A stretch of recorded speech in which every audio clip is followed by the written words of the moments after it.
cho lơ mới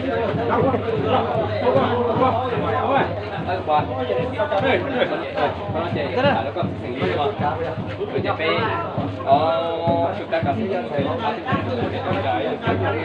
ơn cái số cảm ơn kinh doanh của mình một tuyệt có một tiền có mình trong các chúng tôi nhập hàng này có họ sai ở chồng cái mà nó thằng con luôn kìa chỉ cho trả là một tiền không nọ nó ba còn để chỉ đâu mấy thứ các sự kiện rồi cái chẳng một chút các sự kiện đó cái này có trái được cái trái sinh sữa để cái trả cái tan kho nó to xong họ làm một lon kinh dia cái kho kia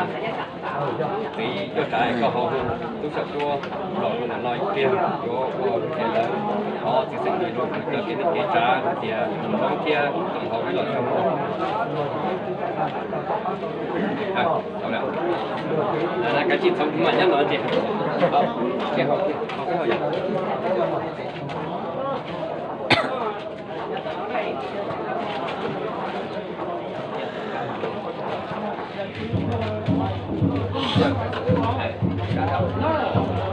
con tàu hết sau con tàu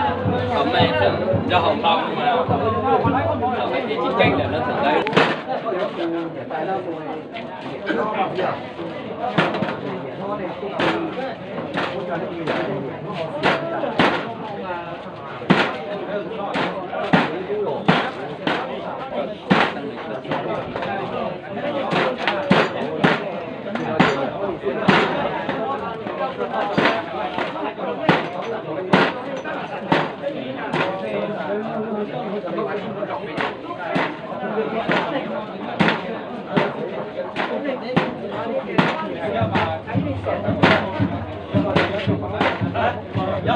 đúng à?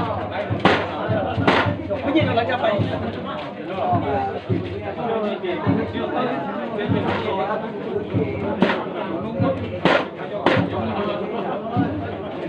Có giác sắp tới, giác sắp tới, giác sắp tới, có giác sắp tới,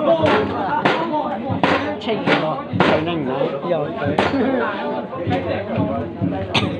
cao lượng xa rồi, cao lượng cân rồi, có